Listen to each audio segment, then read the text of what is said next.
A couple years ago, I began a quest to find a soulful connection with Judaism. I felt like I was on Jewish autopilot. It seemed like my biggest ritual was identifying what food item differentiated each holiday meal.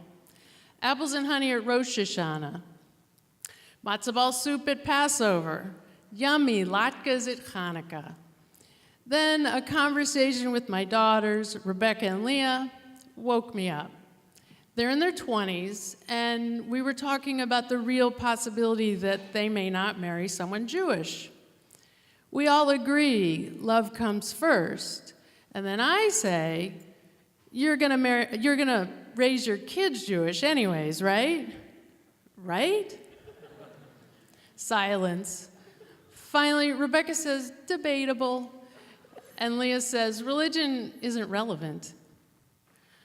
Religion isn't relevant? They became bat mitzvahs. They love their Jewish socialist summer camp, the same one that Amy went to, where they chopped vegetables and sang freedom songs. Where did I go wrong? They offer as consolation, Mom, chill out. We love the food and family parts of Judaism. But synagogue, not so much. They stopped going years ago.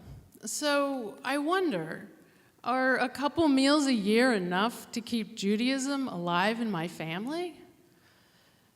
I'm not sure. So for the sake of my unborn grandchildren, I decide I'm going to become a more observant Jew, and then maybe, just maybe, I will receive divine guidance that will help me convince my daughters that religion is relevant.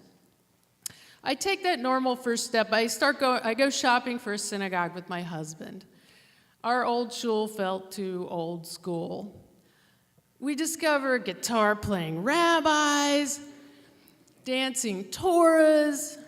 We were dancing out here in the streets, and an evening of yoga, Kabbalah, and sushi.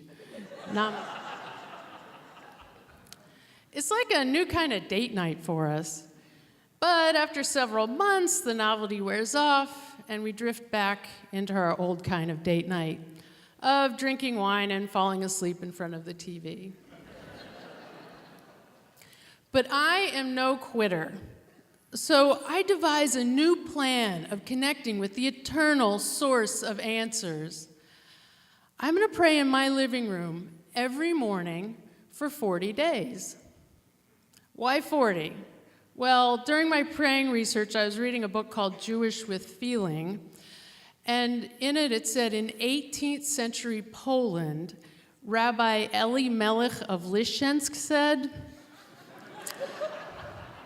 he really said this, if you want to start a new habit, do it for 40 days to get it going.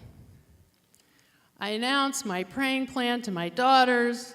Their reaction, that sounds boring. I'm not deterred. Armed with a children's prayer book and a mother's will to be right, I learned to navigate a Jewish morning service.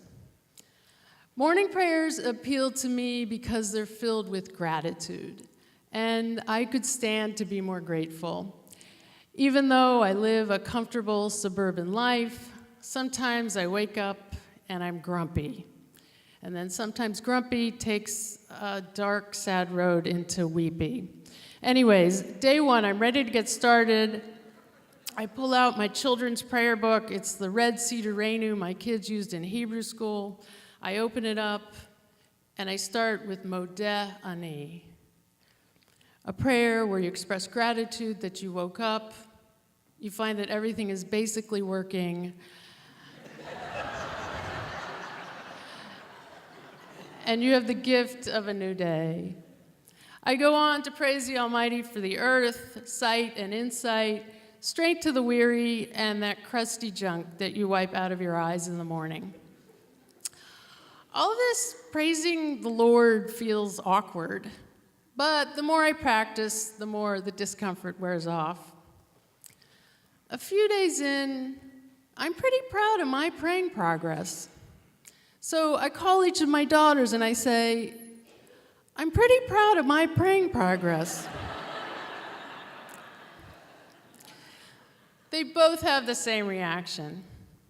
If it makes you happy, Mom, go for it. But it still sounds boring. And praying does bring me joy. In the mornings, I have the whole house to myself, and I can sing as loud and off-key as I want.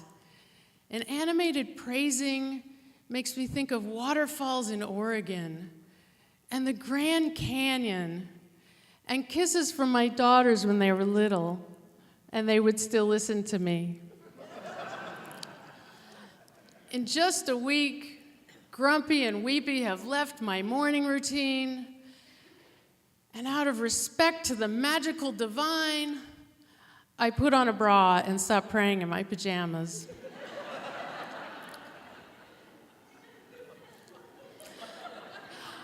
I'm having lunch with Leah, and I say, all this morning gratitude makes me feel closer to God. She says, glad it speaks to you, but you sound come to Jesus to me. She thinks praying to God is weird. What is God? I struggle with this too, and there are rabbis that can explain it a lot better than I can. I just decide to hedge my bets and believe in God.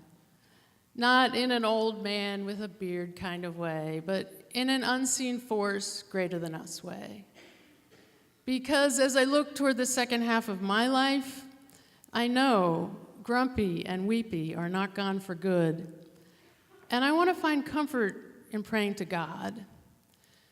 But about 21 days in, that beginner bliss has transformed into a tedious repetition of endless thank you gods. I'm starting to agree with my daughters. This is boring. And then I remember Rabbi Eli Melech of Lishensk. I need to make it to 40 days. I invest in an adult prayer book with soulful translations about love, hope, and repairing the world. I find self-help style interpretations of the weekly Torah portion. And on YouTube, there's a surprisingly large amount of rabbis on YouTube. I find one who is a guitar-groving rabbi, and I dust off my own guitar, and I play his catchy Hebrew school tunes. As 40 days wraps up, I find that I'm oddly addicted to praying. So I keep going, and I keep talking incessantly about it to my daughters until I get them to break and admit they indeed plan to keep Judaism in the family.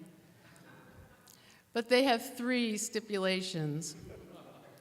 1, I need to help them find a Hebrew school less torturous than the one they attended for those grandkids I'm counting on. 2, I need to pay for said Hebrew school.